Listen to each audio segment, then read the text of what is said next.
The military landing zone buzzed with controlled routine until Captain Rodriguez's recognition reached its breaking point. "Check her mission orders, Sergeant Thompson," he commanded, certainty clear in his voice. The unremarkable woman in standard flight suit stood quietly near the aircraft when the veteran pilot performed one action that changed everything. The effect was immediate. The ground crew's equipment clattered to the tarmac. Senior officers froze at their positions and faces drained of color throughout the zone. No one had expected the pilot to step out first. No one had expected the quiet woman waiting by the helicopter to receive the highest military honor. No one had expected the truth.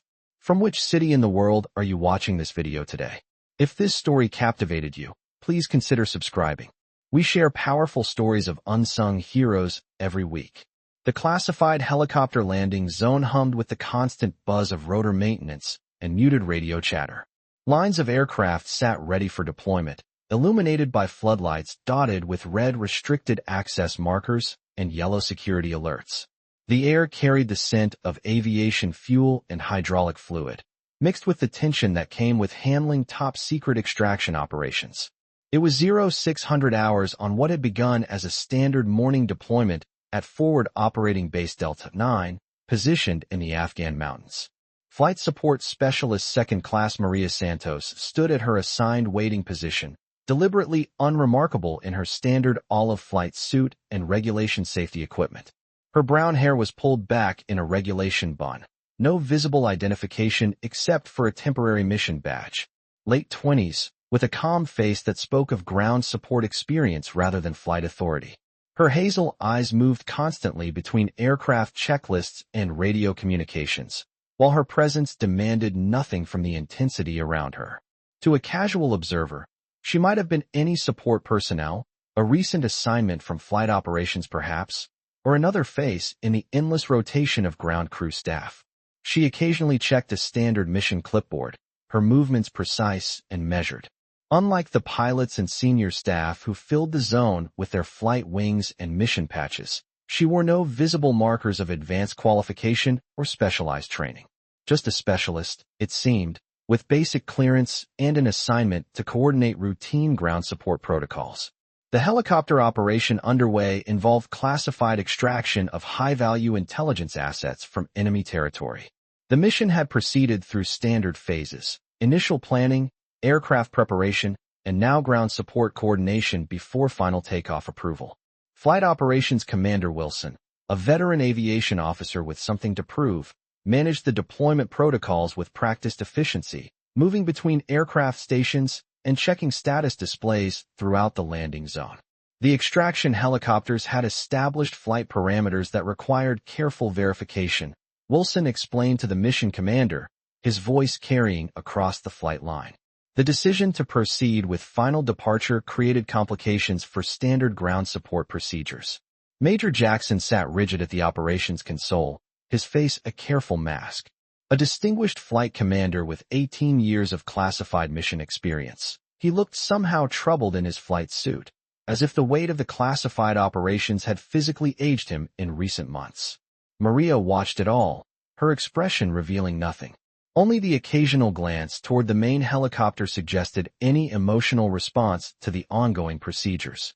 When the operations commander called for a ground support update, heads turned in mild surprise as Maria raised her hand slightly from her position at the aircraft coordination station. Specialist Santos has been conducting final readiness verification, Flight Operations Commander Wilson announced.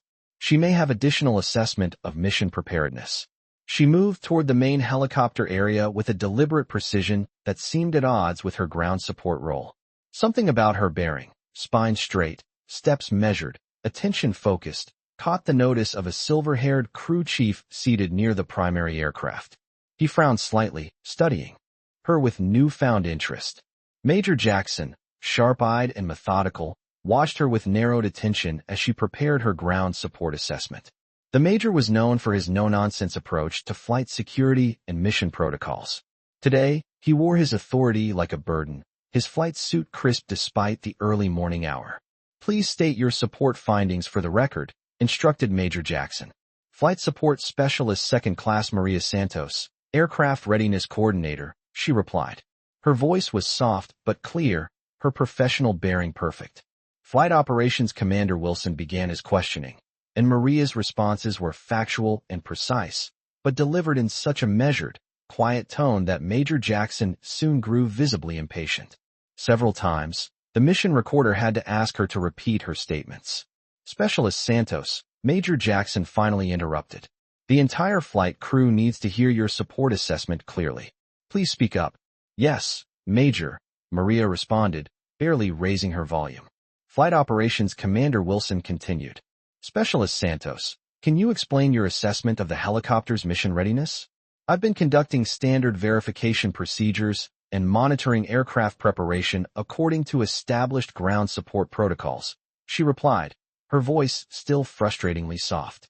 I've identified several factors that affect mission certification based on current flight parameters.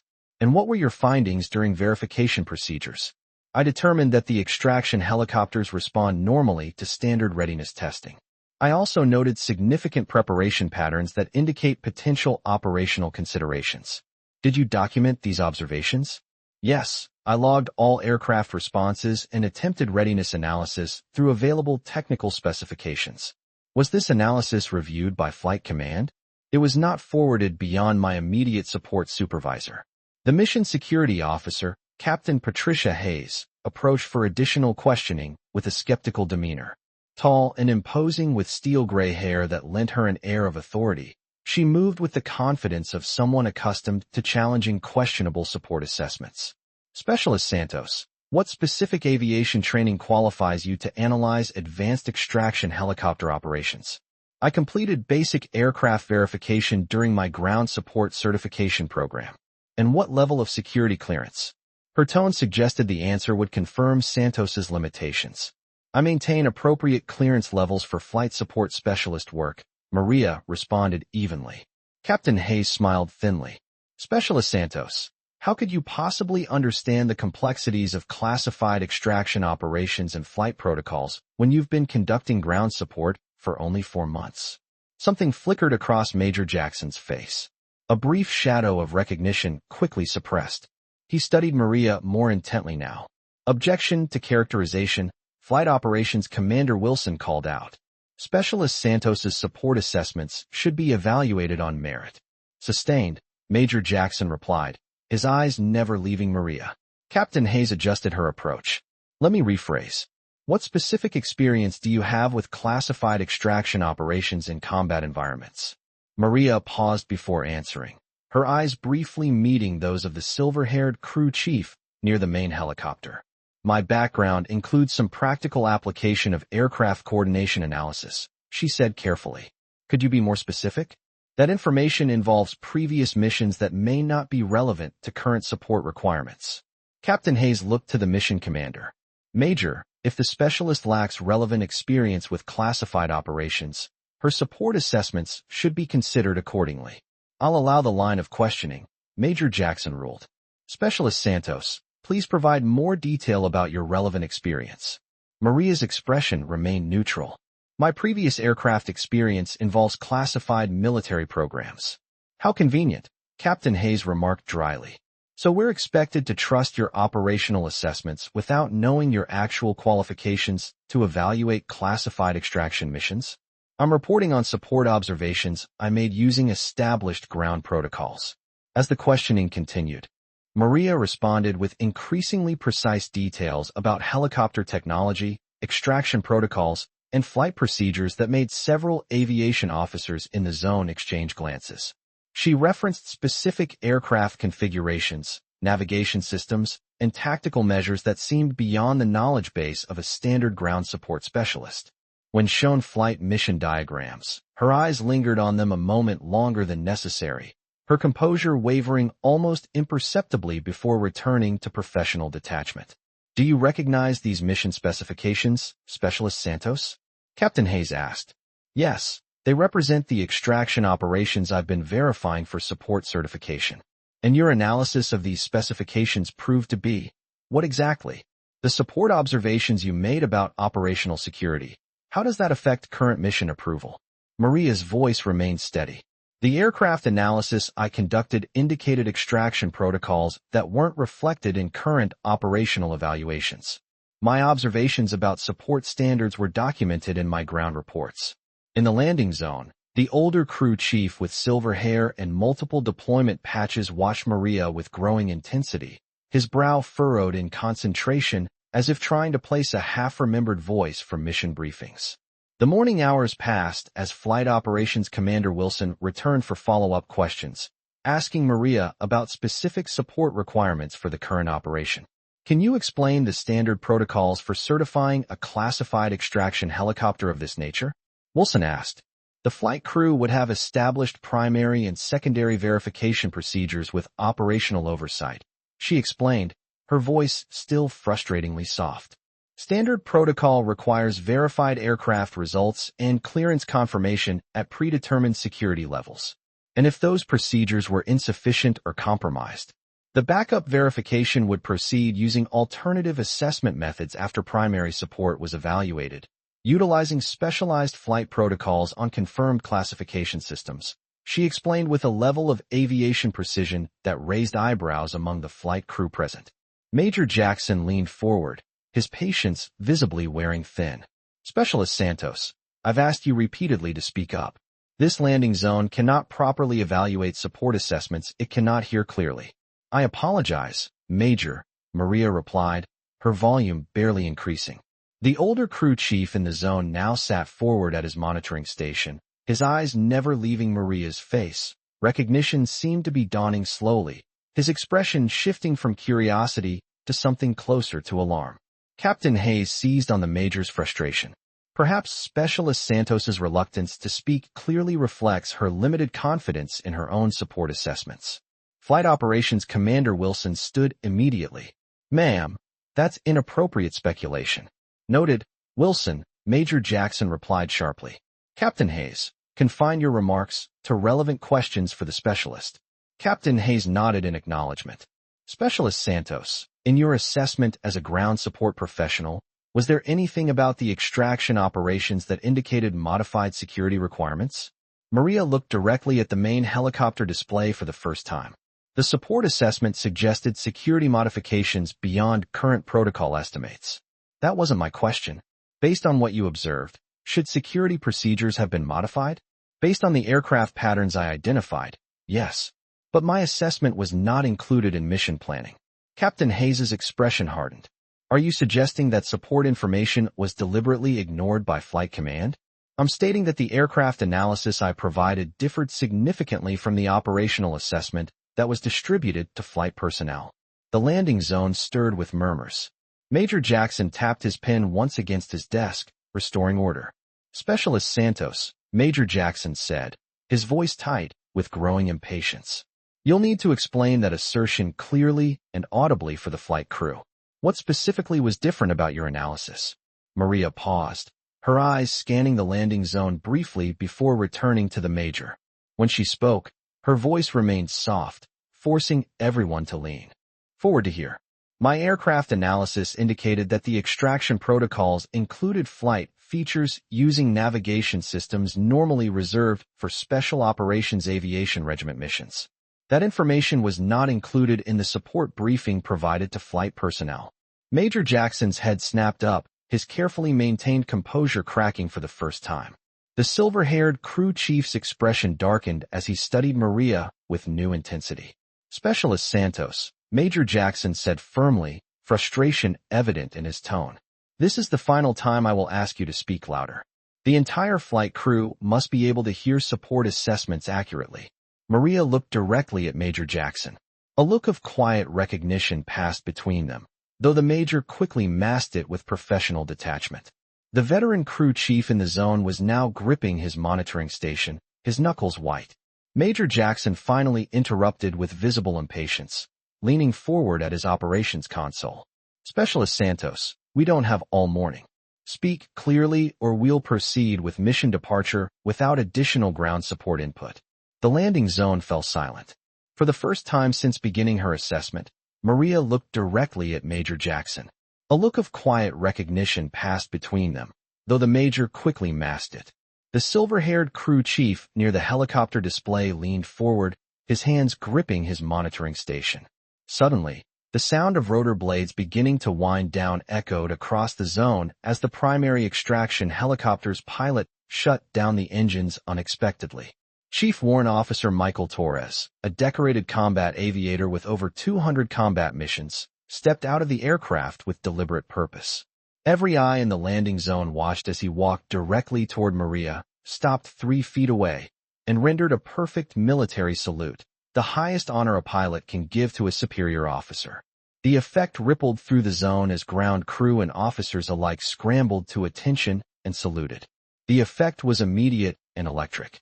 Major Jackson's pen fell from his fingers, clattering loudly on his desk. Several flight crew physically straightened at their positions, as if witnessing something impossible. Captain Hayes's face drained of color. The silver-haired crew chief near the helicopter stood up and saluted with recognition dawning in his eyes. Complete silence fell over the landing zone as understanding spread across various faces. Some looked confused, others shocked, and a few, those who understood the significance of what they had just witnessed, appeared stricken. Maria continued in her normal soft voice, but now everyone was straining to hear. That salute recognizes my command authority because I was the lead pilot for Operation Black Hawk 5 years ago. I was also the primary flight commander attached to Mission Knight Rider, which Major Jackson personally coordinated 3 years before today's extraction began. She methodically produced a worn, waterproof flight case from her suit pocket and held it up for the flight crew to see. This contains classified mission records from Mission Knight Rider, not the sanitized reports filed with aviation archives. These extraction operations aren't just routine missions. They're based on flight tactics I developed before my squadron was destroyed and my records were officially classified. Major Jackson attempted to call for order, but found his voice failing him. Specialist Santos, this is highly irregular procedure for mission assessment. My squadron and I were declared casualties of a flight incident during Mission Knight Rider. Maria continued calmly. I was the only survivor. I've spent 3 years working under reassigned identity and waiting for another extraction to utilize the same tactics, not for personal reasons, but to prevent other pilots from being lost to compromised flight protocols. A younger aviation officer near the flight terminals looked up in confusion. This is impossible. Flight Commander Santos died in a classified aviation incident. I processed casualty reports myself. The silver-haired crew chief turned to address him. Stay at your station, Lieutenant, he said quietly. Look at that pilot's response. Chief Warrant officers don't salute the deceased. Maria opened her flight case to reveal tactical blueprints, service records, and classified documentation. My squadron was eliminated because we discovered General Rebecca Stone was facilitating intelligence transfers to enemy forces through a network of compromised aviation contractors, the same network that provided the false flight specifications leading to my squadron's destruction. The landing zone erupted into controlled chaos. Major Jackson tapped his pen repeatedly on his desk, finally restoring some semblance of order. His face had lost all color, and his hand trembled visibly. This operations center will pause current missions for 30 minutes, he declared, his voice unsteady. But before anyone could move, Maria spoke again. With respect, Major, this extraction mission contains the same flight vulnerabilities that destroyed my squadron. I've waited 3 years to speak. But current operations are proceeding with compromised tactics that could endanger national security. Major Jackson slowly leaned back in his chair, his authority visibly shaken. He nodded once, a gesture of reluctant permission. Mission Knight Rider was classified above top secret. Maria continued. Our objective was to develop extraction tactics that could operate without risk of enemy detection. We created flight protocols and tactical measures that represented the most advanced helicopter operations available. What we discovered was that General Stone was providing our flight specifications to enemy intelligence agencies through a sophisticated espionage operation with mission records linking directly to hostile governments. She turned her flight case and removed an encrypted data chip. This contains tactical blueprints, flight algorithms, and extraction protocols. We transmitted this evidence before we were compromised. That transmission was intercepted and our forward operating base was destroyed. Our squadron was left to die. Captain Hayes stood, her voice hollow. I received direct confirmation from General Stone that Knight Rider Squadron had been confirmed Kia. The mission was terminated due to flight failure circumstances. We weren't dead, Maria said simply. We were very much alive and calling for immediate extraction. I heard your voice on the command frequency, Captain Hayes. You sounded confused, but you relayed the termination order. Flight Operations Commander Wilson approached Maria cautiously. Flight Commander Santos, if what you're saying is true, how did you survive?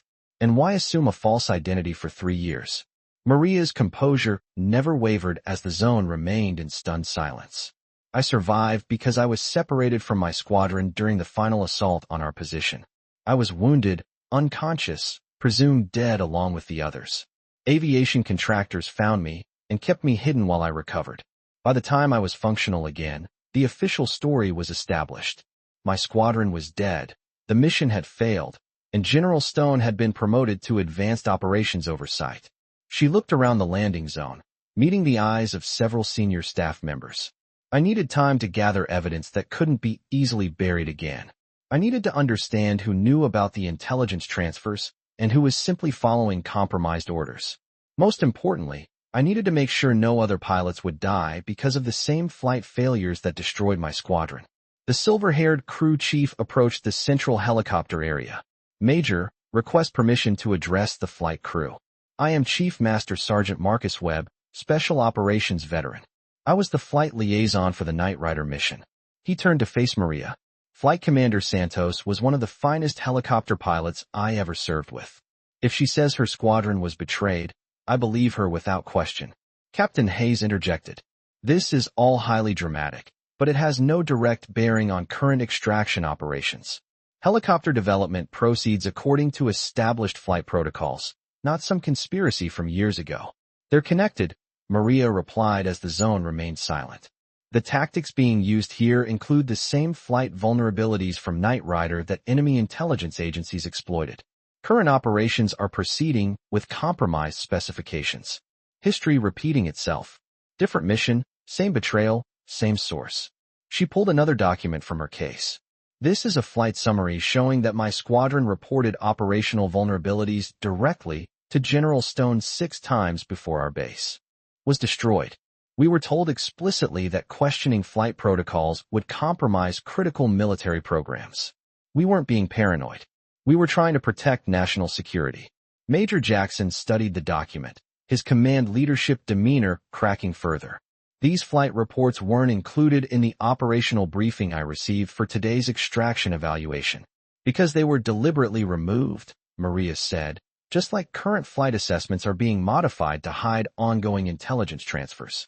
And just like the evidence was removed from Mission Knight Rider after my squadron was eliminated. The landing zone had grown absolutely still. Every person present was aware they were witnessing something extraordinary. Even the aviation technicians had stopped their routine monitoring, staring at Maria with undisguised astonishment. Flight Operations Commander Wilson approached the operations console. Major, in light of this new intelligence, I recommend immediate review of extraction flight security and potentially suspending current mission pending flight assessment. Major Jackson nodded absently, his attention still fixed on Maria.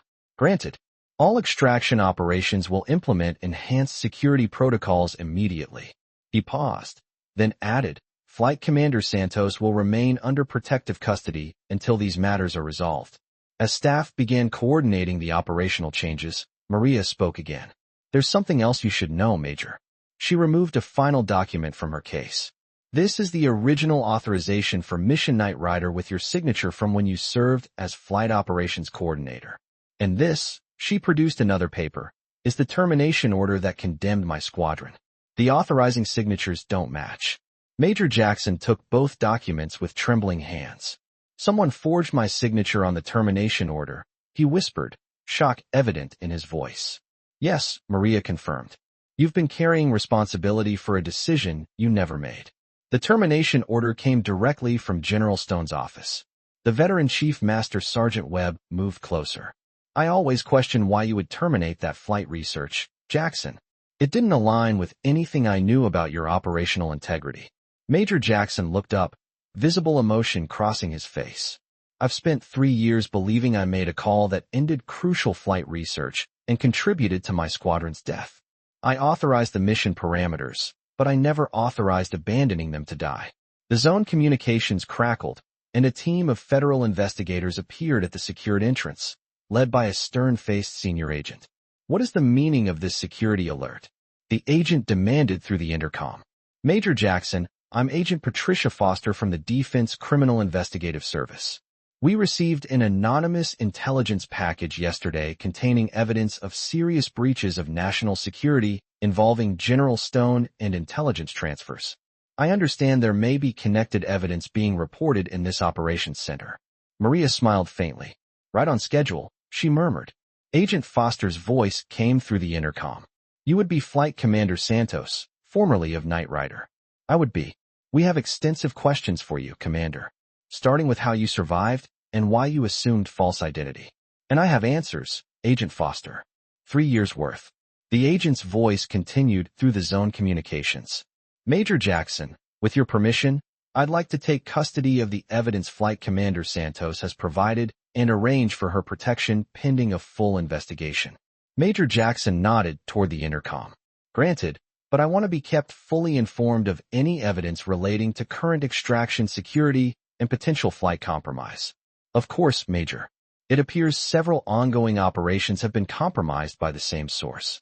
The landing zone began to clear of non-essential personnel, but Captain Hayes remained at her monitoring station, looking shell-shocked. Maria approached her quietly. I don't understand, Hayes said, looking up at her. Why would you risk exposure?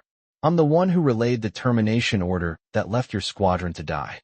Because you were another victim of the same flight compromise, Maria replied simply. You followed what you believed were legitimate orders from a trusted superior. The guilt should rest with those who manipulated you, not those who were deceived. How can you be so certain I wasn't involved? Maria allowed herself the smallest of smiles. Because I've spent 3 years studying every detail of what happened. I know who facilitated the intelligence transfers and why. I know who altered flight reports and who profited from the intelligence sales. Most importantly, I know you requested confirmation twice because you suspected something was wrong with the termination order. Captain Hayes' eyes widened. How could you possibly know that? Those communications were classified. I had help, Maria admitted. Not everyone in aviation operations was compromised.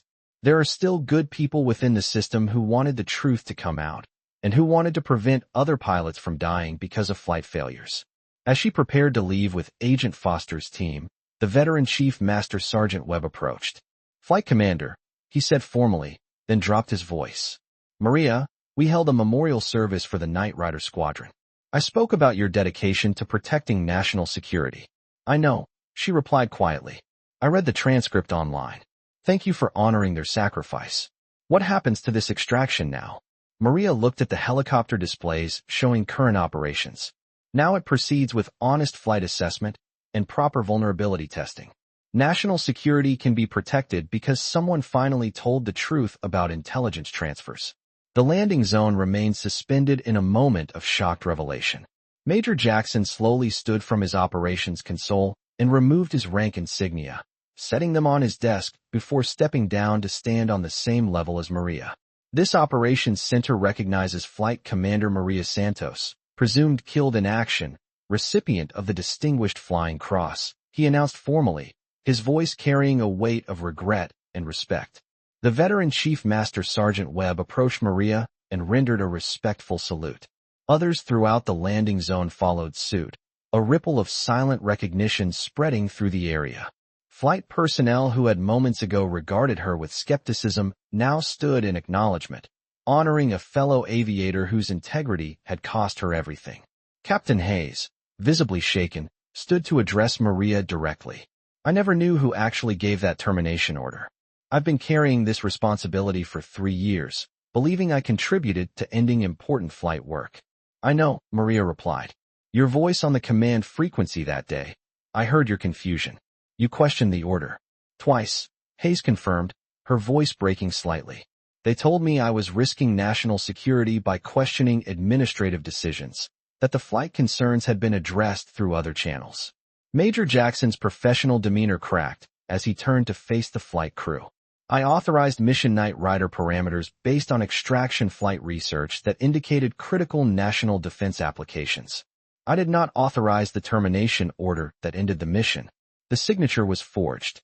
You've been living with responsibility that was never yours to bear, Maria confirmed. General Stone used your command authority to cover her own intelligence transfer activities. Agent Foster's team finally gained entry. Major Jackson, I'd like to request a formal suspension of current extraction operations while we secure this evidence and establish proper protocols for what happens next.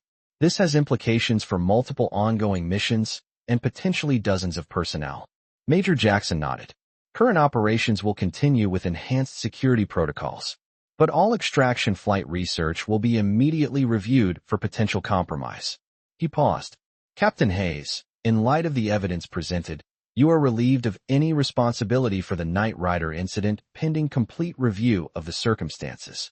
As federal investigators began securing the landing zone and escorting people to debriefing areas, Maria opened her case and carefully displayed photographs showing General Stone meeting with known enemy intelligence contacts and aviation contractors. This was never about recognition, she said softly, addressing the zone at large. It was about preventing other pilots from dying because of flight compromise, and about making sure national defense serves American interests rather than enemy intelligence agencies. As she descended from the helicopter area, her shadow stretched long behind her across the tarmac. The shadow of a flight commander standing at attention rather than a ground support specialist checking aircraft. For a moment, she paused to look back at the helicopter displays showing current operations. The flight crew was coordinating with proper tactical information for the first time in years. Major Jackson was directing missions with restored confidence in his flight systems. Captain Hayes was working to identify other potentially compromised extractions. Chief Master Sergeant Webb watched her from near the operations console, his face reflecting a complex mix of pride and determination. Maria gave him a small nod before continuing toward the exit with Agent Foster's team. Her mission wasn't quite complete. There would be extensive debriefings, federal investigations, and probably congressional oversight. The full scope of the intelligence transfers would need to be exposed, and those responsible held accountable at every level. But the most important part was accomplished. The truth was out, and pilots could once again trust that their flight systems were working to protect national interests rather than serve enemy intelligence agencies. As she reached the landing zone exit, a federal marshal approached. Flight Commander Santos, Agent Foster has arranged secure transportation for your continued protection. If you'll come this way. She followed the marshal toward the exit, conscious of the eyes following her progress. Flight crew, aviation personnel, security officers. For 3 years, she had lived invisibly, unremarkable and unnoticed, gathering evidence while pretending to be a routine specialist. Now she walked openly, her command restored, her purpose fulfilled. The older veteran caught up with her just before she reached the exit corridor. Flight Commander, he said quietly, what you did, surviving, maintaining your cover, gathering evidence, coming forward at the right moment, it was extraordinary. I had a duty to my squadron and to the pilots who came after us, she replied simply. It was more than duty, he insisted. It was courage of the highest order and aviation work of a quality that protected national interests. Maria allowed herself a small smile. You taught us well, Chief Master Sergeant Webb. I taught you procedures and protocols, he corrected. What you demonstrated today, that came from within. He watched her leave with the investigative team, then turned to Major Jackson, who had joined them. Some heroes never get the recognition they deserve, he said quietly. They just carry the weight of protecting others. Major Jackson nodded, watching Maria's figure disappear down the corridor.